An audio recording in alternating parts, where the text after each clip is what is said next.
Hi there, welcome to another Team Clueless Battle Report. We're in Nick's loft, as you can see today. And look, it won't mean much to you, but we've got solid floor we can jump on, haven't we, Nick? We have indeed, although, well, no, it's covered, so you can't see the whole Simon. Yeah, our friend Si fell down and broke the ceiling when we were doing the loft floor. But anyway, that's by the by. We're not quite finished, though. We're not quite finished, but we're on our way to doing it, and it means we've got a more solid space to play 40k on, whereas previously we had to watch our footings. But anyway, you don't want to know about that. So let's get on to the game today. Today we're playing a special mission, as always, called Bloodthirster Hunt. As you may have seen in our previous videos, there's a special mission that we do called Monster Hunt, which is one of mine and Nick's favourites, where we hunt giant monsters, often lizard men, stegodons and things like that, and we had a giant tiger on the table before. But today we are hunting Bloodthirsters. So as you can see on the table, we have... haven't got the swangly new model as yet, but soon. We have one old Bloodthirster there. Down here, there is another old Bloodthirster there. He's a converted one to play a Scarbrand, but we're using him as a normal Bloodthirster today. And in the centre of the table, we have Ang'rath, Daemon Lord of Khorne, who, if you don't know any of his stats, he's basically absurd. He's a gargantuan, monstrous creature. He's got a 3-up invulnerable save, 2-up armor save, 8 wounds, a ridiculous number of attacks. He's basically immune to all psychic powers. He is pretty absurd. So the aim of the game today is to hunt the monsters. So what do we get victory points for? So if any of the Bloodthirsters are killed, the model remains in place on the table, turned on its back, dead, and it's scored as an objective. So at the end of any player turn, so it's kind of like a Maelstrom objective, at the end of any player turn, if they control the Bloodthirster's body, like a normal objective, they score 1 victory point. Other ways to gain victory points. If at any point you deal the last wound to any of the 3 Bloodthirsters, you gain a victory point for that, killing the monster as it were. If during your turn you manage to deal 1 or more wounds to Ang'rath, you score another victory point. Ang'rath is that boss, he's toughness 8, and with all those saves, and he has feel no pain, that he's really hard to wound, so you score victory points if you deal 1 or more wounds during your turn. If you somehow deal wounds in your opponent's turn, tough luck, you don't gain any victory points for that. And lastly, you gain 1 victory point if at the end of your turn you are in close combat with Ang'rath and still alive. So, don't think that's ever going to happen because we're playing Tau and Imperial Guard today, but you never know, some random happenstance it might. Rules for the creatures. So at the end of the charge step of both players' close combat phase, so after you've moved all of your charging models, all of the Bloodthirsters on the table then get a turn. So they move twice as much as either of our armies. The way it works is there's a little flow diagram, I won't go completely into it, but basically if they've taken any wounds earlier in the turn, they will move towards the closest unit that dealt them a wound that turn. If they have received no wounds, then they move randomly. After all their movement is done, they then attempt to shoot anything that's within range and that's within charge distance, and then they attempt to charge whatever it is that they've shot at or anything that is in charge distance. They follow all their normal rules. The 2 normal Bloodthirsters have been given 50 points for demonic gifts. They basically got the demonic gift that gives them it will not die and +1 wound. And they've also got the demonic gift that gives them a 4+ invulnerable save, basically to make them hardier and tougher to kill. They also have the one that gives them adamantian will, but in this game that's not particularly important. I think that's all the rules. Anything I've forgotten, Nick? Yeah, I like how you've made Ang'rath face your table bits. I know we haven't done setup yet, but... I made him face kind of like, face the camera, Nick. He's wanting everyone to see his lovely face. Your tablecloth. We've rolled 4 setups and we're doing diagonals, so that's why the Bloodthirster is in a diagonal line down the table. Nick has got over there as his deployment zone, and I have over here, and we've rolled to see who gets to set up first, and I have chosen to set up first and then get the choice of first or second turn. We'll come back to you in a second. We're playing 1750 points today, and I have bought the Imperial Guard or Astra Militarum, whichever you prefer calling them. So, in charge of my army, I have got Commander Pask. He's in a Punisher, he's got Camo, he's got Dozer Blade, he's got Twin Multi-Melters, and a Las Cannon. Strangely, I have 3 Lemon Russes in my army, and the unpainted one is Pask. It's because I'm trying to make a special commander model for it. The second tank, which you have to take if you're taking him as a commander, he has an Exterminator with Las Cannon, no other upgrades, a cheap throwaway unit.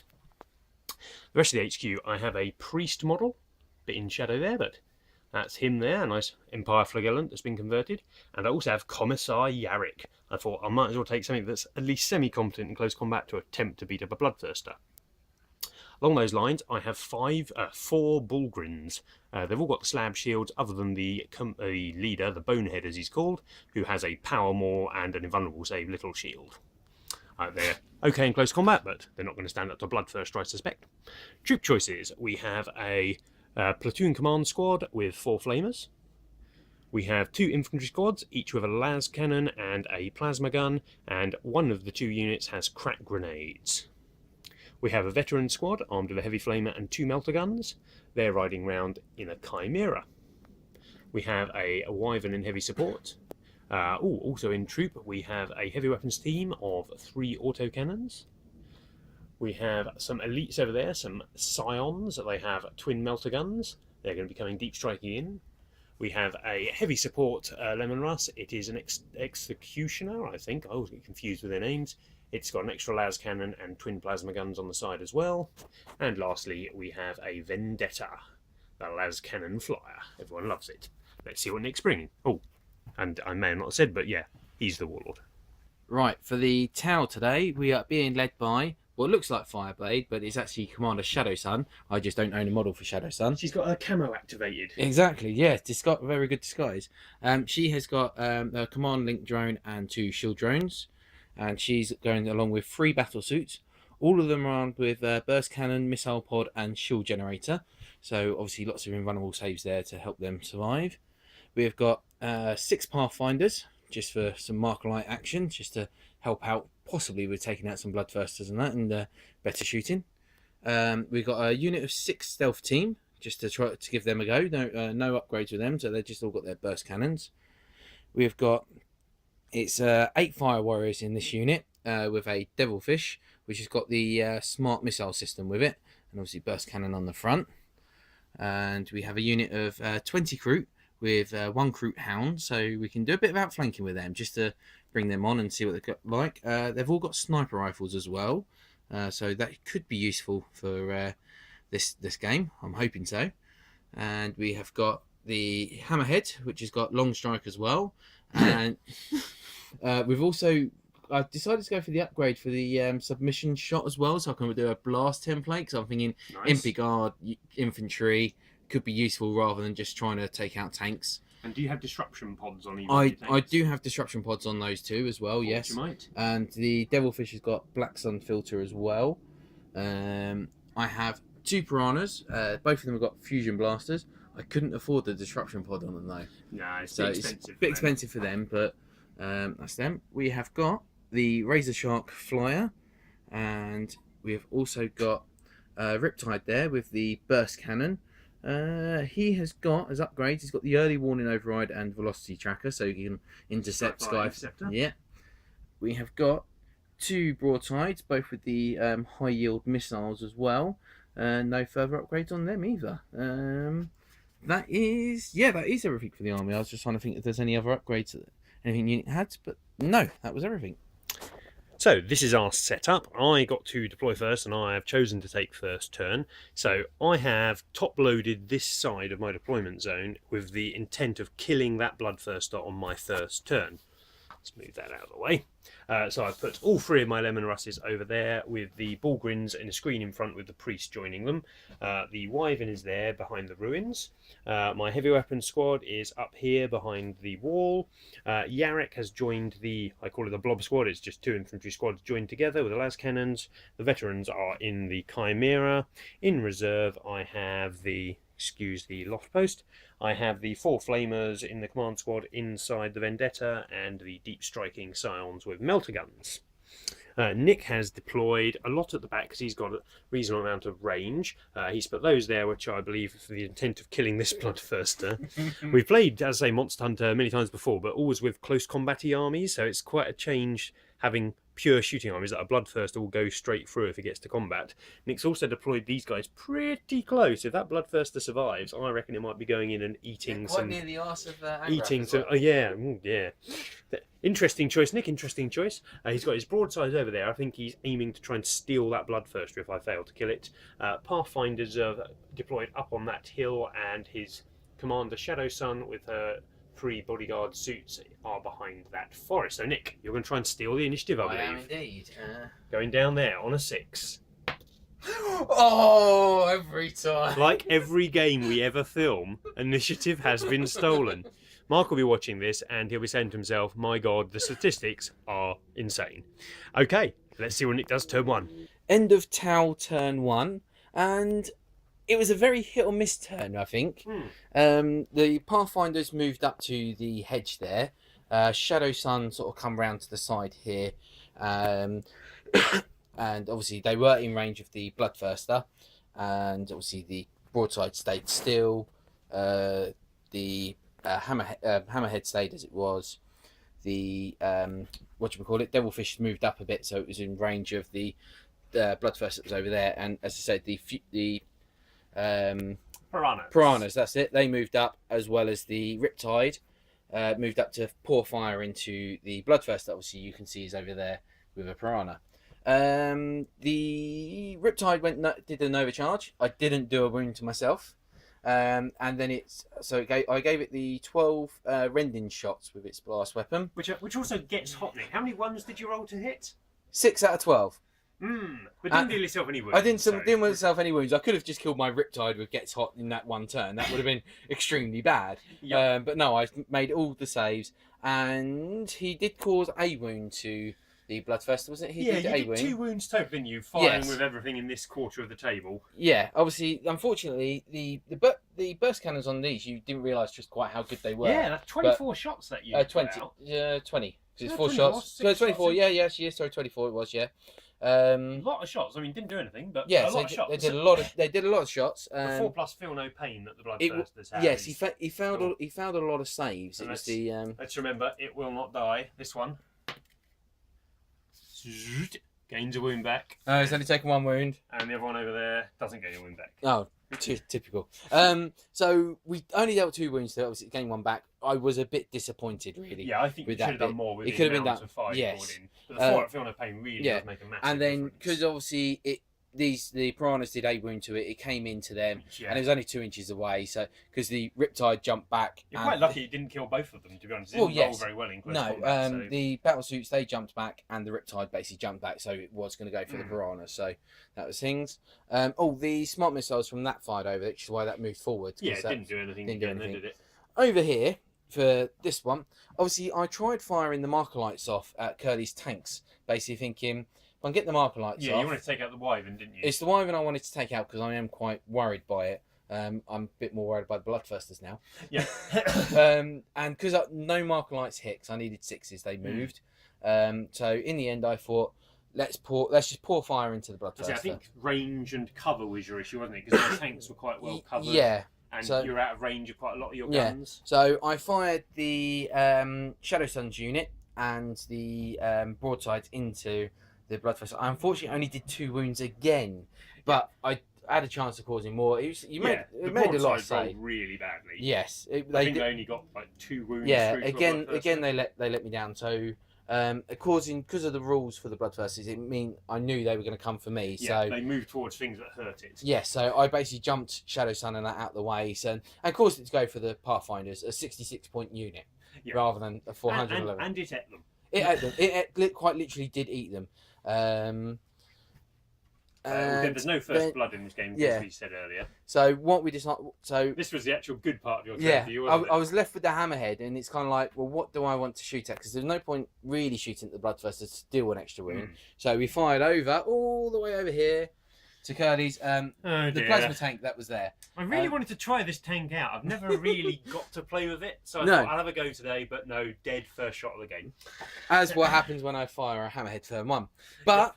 If tradition counts, he does nothing else for the rest of the game. Hopefully so. Curly did have a 4+ cover save, but he failed that.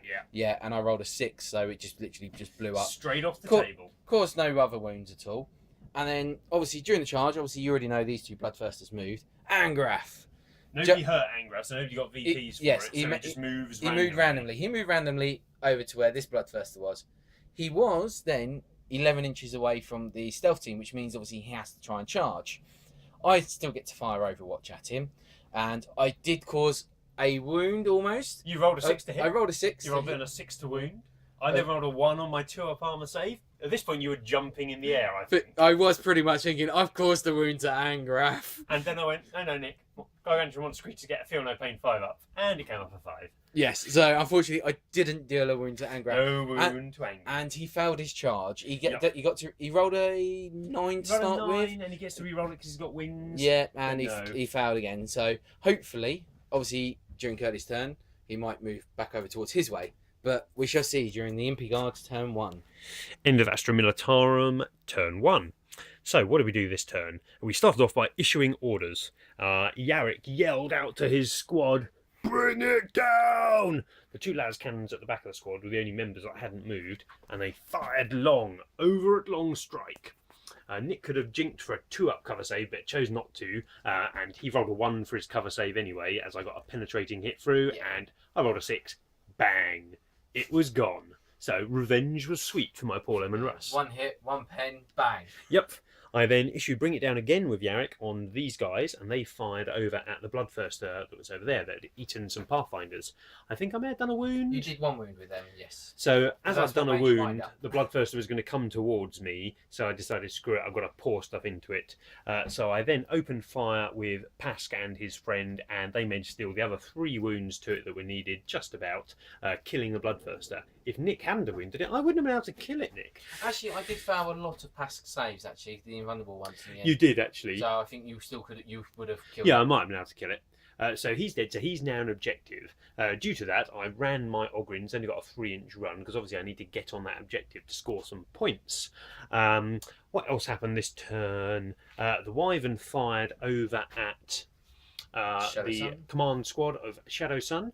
I managed to scatter nicely and land on 3 models, where I'd only put it down on 2 models, so that was quite nice. And then, being the awesome Wyvern, I managed to get 11 hits and 11 wounds out of it.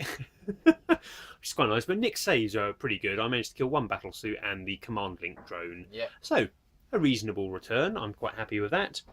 And that was all of my movements. This guy down here snap fire, didn't do anything. And this Bloodthirster over here managed to eat the remaining devilfish, piranha, and then Ang'rath, because he hadn't moved, he rolled a hit on his movement scatter die, so he stayed put, and then he tried to whip the what are they called? The stealth team. The stealth team. Failed to whip them, but he did make his 10-inch charge, strode through the Overwatch, and obliterated the squad. So the Bloodthirsters have killed more of Nick's army than I have, most certainly. Nick is not in a good state because both the Bloodthirsters are kind of like encroaching into his army, and I'm encroaching into the other side. We were just saying that possibly taking first turn was not Nick's best choice. We'll find out though. Nick's turn 2 coming up. End of the Tau turn 2. For reserves this turn, the crew came on and I rolled a 3, so they were coming on this table. I felt quite happy with that. Because I was thinking 20 shots, rapid fire, so 40 shots it would have been. Let's try and take out that Wyvern. I did 1 glance in here out of 40 shots. Yeah, we worked out the averages. You should have hit 20 times. You should have got 3 glances Yes. at least. But 'cause no, 1 glance. The Wyvern I still see as my bane. Is going to be the bane for this at the moment. Because you've got a load of infantry yeah. left. It's so dangerous. Yes, it was. I was tempted either by the Wyvern or possibly the heavy weapons team sort of thing at the back there. The Blob Squad, just the closest units would have been the las cannons, but or one of them certainly would. But I thought the Wyvern is just far too deadly. But It means you've got to deal with the squad. you do have to deal with the squad. And then for down here, the Shadow Sun's unit sort of jumped around a bit. The 2 battle suits fired their missile pods over at the Ogrins and dealt 1 wound. Then in their thruster move, they moved up to the Bloodthirster to claim me a victory point for holding it at the end of my turn. The broadsides once again failed miserably. Well, sorry, it didn't fail miserably. They caused 5 wounds, I think. But I did 1 wound in total to the Ogrin. They've taken 2 wounds. They've taken 2 wounds, but I think it's 1 from them. And was it 1 from? Yeah, It was from each. one from each unit, but they just didn't put out enough damage. I know it was a 3-up save. Three but I up was save, thinking- 3 wounds. They're pretty tough, Yeah. the Ogrins. Yeah, I mean, I was hoping to kill 1, but because obviously I can see they're obviously trying to come down and claim my prize. Well, you killed it, but Get off my lawn. and obviously worrying about the Bloodthirster that's over here that's eating through my piranhas and that, I decided to decoy away. So I got the fire warriors out of the devilfish, and then ran everything away from it. Yep. Lucky enough, during the random movement phase, it rolled a hit, so it basically stayed where it was. The fire warriors, where they got out, they did run, and they did originally form an arc around the Riptide, but he got a very, very good thrust movement and a run move. He basically just jumped full. He chose not to shoot at Bloodthirsters. Yeah. And because Ang'rath was sitting there, he decided to hide behind a devilfish, so a devilfish would be the closest target. But Ang'rath decided he'd had enough of Tau, and he's hopped over this way. He hopped over towards the Imperial Guard, and he had an 11-inch charge movement to try and make against the obviously the Blob Squad, and failed it on twice, and obviously didn't take any wounds at all. You hit him a couple of times, but didn't actually wound. So we were discussing. We don't think any of us are going to shoot at Ang'rath because he's too scary. Yeah. So obviously now Carl has got obviously Kroot to deal with in his turn now. And Ang'rath could possibly come over, so and obviously I know he still wants to try and come down to here and claim this, but it's a tricky situation for your there's turn. not a huge amount. One of the reasons to design the mission this way, there's not a huge amount of victory points on offer, because wounding Ang'rath is really dangerous and really hard to do. So the fact that the Bloodthirster, there's only one objective on the table at the minute. That's a real focal point, and you're on it with a lot of firepower, and the Riptide's close by, and I'm so slow getting towards it's going to be an issue. But so it's interesting. It will be obviously the Ogrins not so much firepower, but if they get on it, they'd be hard to remove. But obviously there is a lot of firepower from past. But these can only move 6. Yeah, so they're not going to get there anytime soon. There's not so much getting there, but it's the firepower. But if you can hold it for say 2 turns, I'm going to struggle to get there and hold it for 2 turns after that. Yeah, so you just have to wound Ang'rath. Yeah. We'll find out, won't we? See after their turn 2. Imperial Guard turn 2. As you can see from the centre of the picture, my Vendetta has arrived along with its cargo of Flamer veteran squad. What did I do this turn? So I needed to get over there onto that objective. My only squad that was anywhere close enough to getting there was the Ogrins. So get there they did. They ran forwards. I didn't fire anything at Nick's unit because there was one drone out in front who, after my movement, was, I think, 6 inches away. So I couldn't risk killing him. That would have given me another 2 inches onto my charge. So I didn't fire anything at that. But due to the Tau supporting fire, all the 2 broadsides that were there were going to be a bit of a problem. So I opened fire with Past's squad. I just rolled his las cannon and one of his multi-melters at the start. They killed both the broadsides. So that was pretty handy. The rest of the firepower was obviously a little bit wasted. The Vendetta flew on. The Riptide tried to intercept it, but wasn't hugely effective. Just did me a whole point. I returned fire with the Vendetta and did 1 wound to the Riptide. So it's taken 2 wounds now. The big Blob squad, I call it Blob, it was only 21 men, turned round and opened fire into the Kroot. I killed about half of them, and then the Wyvern went, well, you're a bit close to me, and obliterated them with its own shooting. God, it's amazing at killing unarmoured infantry, it just kills. I then decided that because the objective was over there, and I had my Chimera that's just down there, it moved 12 and then flat outed, so it moved another 6 to get over there, but it was still the closest model to the Bloodthirster, so I decided I would try and wound the Bloodthirster with my heavy weapons team up here. I issued Bring It Down on them and they opened fire, but still couldn't put a wound on Ang'rath, he's that tough. But luckily, Ang'rath randomly scattered and jumped this way and then charged into the, well, you can see there's not very many of them left, into my Imperial Guard down there.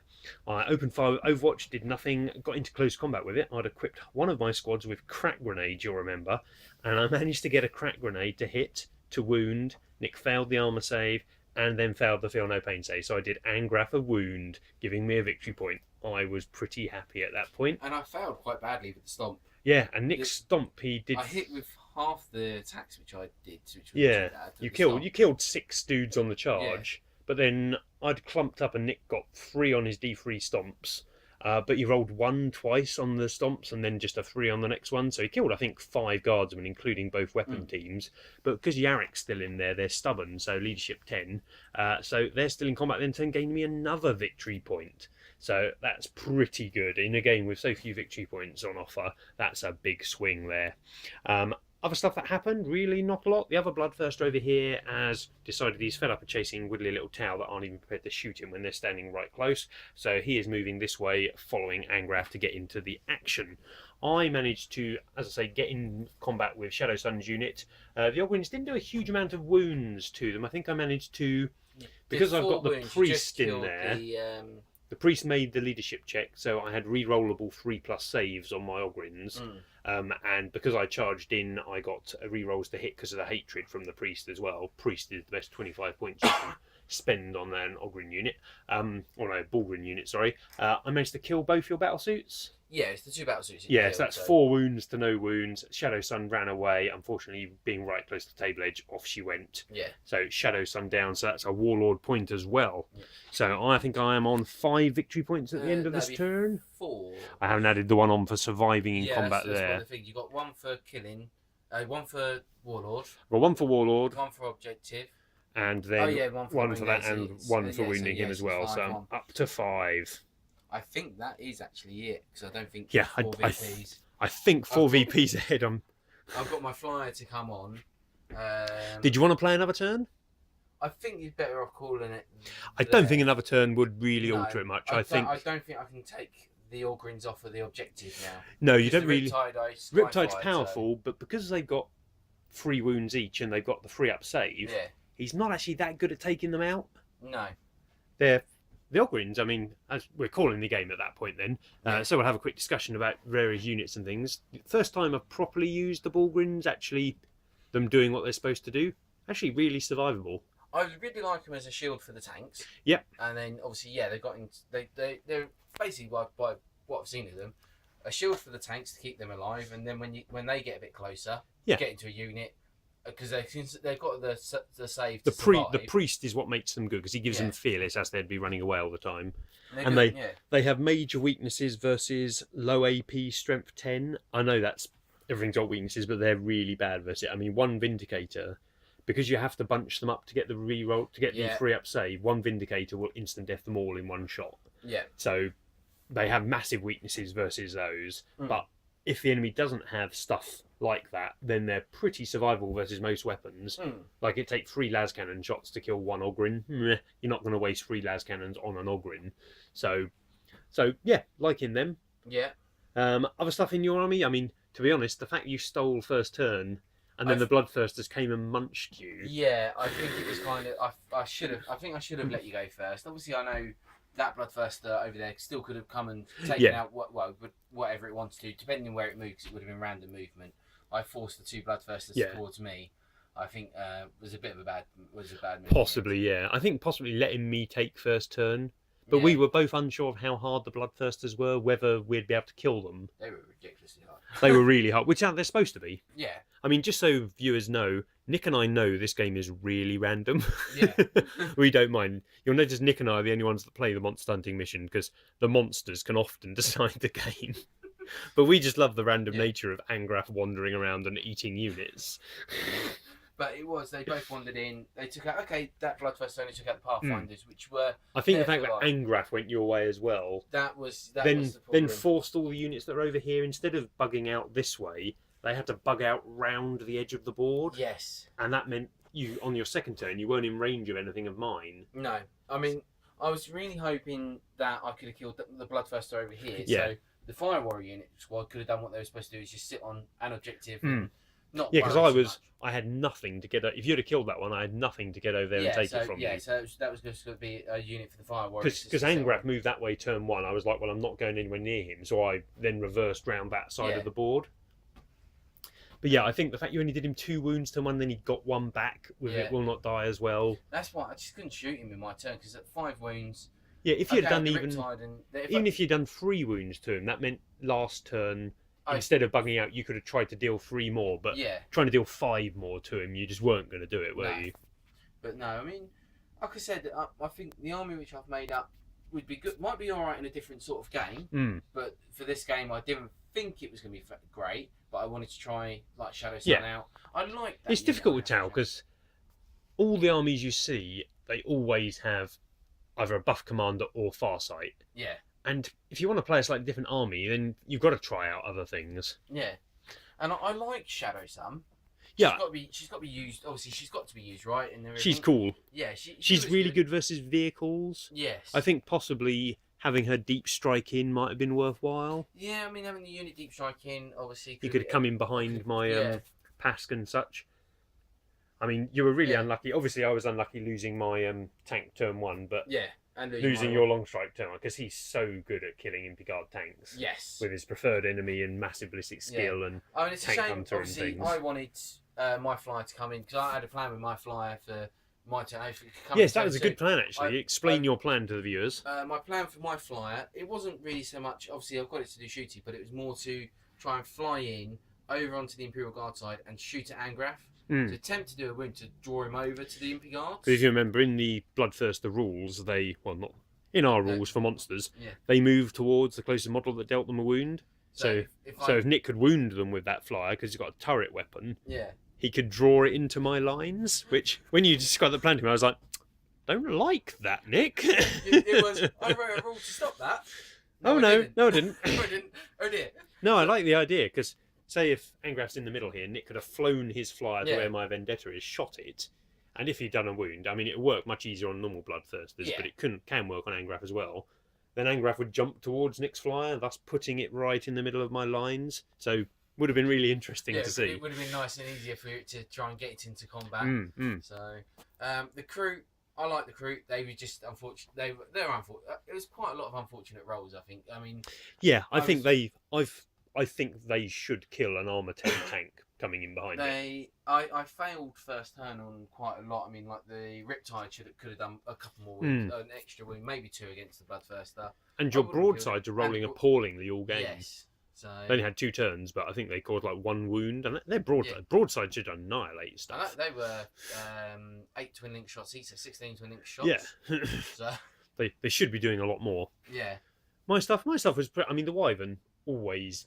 I've never taken it and gone, oh, that didn't perform, because it just kills infantry. Yeah, I knew. Obviously, you'd have some ordnance type weapon, and they're always scary, I find. And I really like the Lemon Rusty. I mean, this is an army, as you can tell, I'm semi-painting it. There's not a whole lot left to paint, so you generally take that now in your that's my favourite HQ choice: Exterminator and Pask. I think they work really well together because that's nice and cheap, and you can sit it in front, and it absorbs the shots before Pask gets shot at. How much are the actually?